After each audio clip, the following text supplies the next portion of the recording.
And we have a great program today. We have lots of very interesting topics, people, amazing people that are on stage today.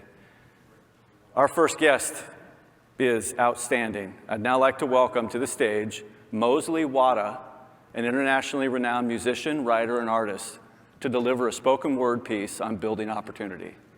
This year's theme and our vision for shared prosperity.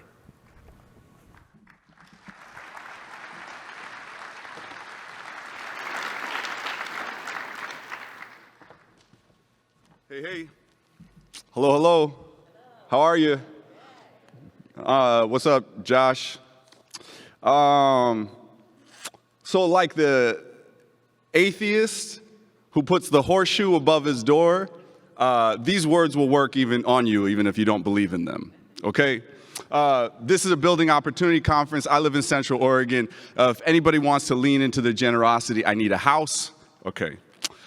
You think this is a joke? I'm smiling because I know what I'm about to say is something that you can do, that you are capable of. And that's very exciting. Okay. If the theme is building opportunity, we must immediately use caution because there is a popular practice of using words like opportunity, freedom, resilience without consideration for the disruptive and revolutionary depths of their meaning. These days, the actual building of opportunity will exact from each of us a deeply personal cost, the expense of which is found within the wealth of places most insulated from our discomfort. Exactly where the sweet goes bitter, straight to the sticking ribs, a feast of bread broken like promises to feed full the empty bellies of our aching hearts. This is why it is untenable to remain in some sweet superficiality upon this manifold layer cake that is equal parts blood and butter, equal parts grief and sugar, dirt and flour, cruelty and milk. And some of you that we know, some of us have been sliding our fingerprints at an icing's glance across the tasting top of a confectionery that does not exist without the full origin list of ingredients. A list that includes actively speaking to the literal bones beneath this literal building that we literally chose to forget. Opportunity is found exactly where we face with open eyes that which we actively wish not to see. And when we finally do look, there will be grief. Whew.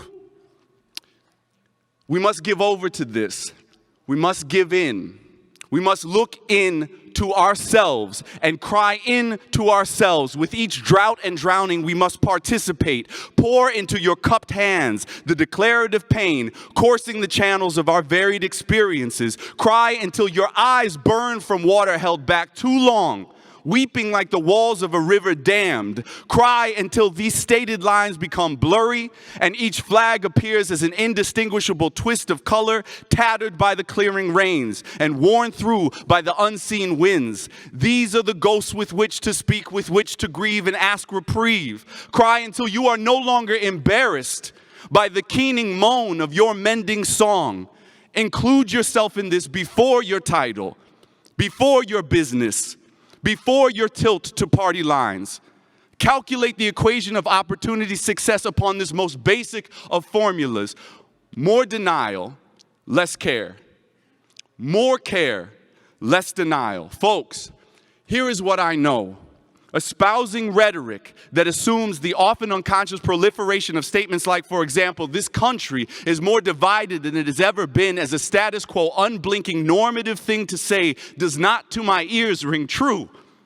The reality that terrifies us is not that we are a divided people needing to reach across some fabricated aisle of opposition. The reality that terrifies us is that we are linked, inextricably connected to the very groups, the very people, the very origins, the very pains we wish to disassociate ourselves from. It means my system of beliefs and the ways in which I identify are not shields against the fluid cohesion of our sentient communal experience. Folks, here is what I know. The celebration songs will come. And they will be loud and boisterous and well-deserved, and we will fold into each other's arms a congratulations for wounds no longer unattended. And the joy born of these sorrows will be innumerable. Those celebration songs will come. They are waiting for us with careful patience just beyond our denying.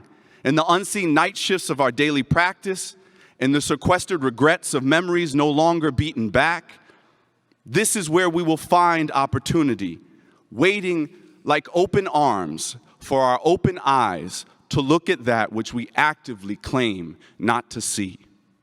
You can do it. You can do it.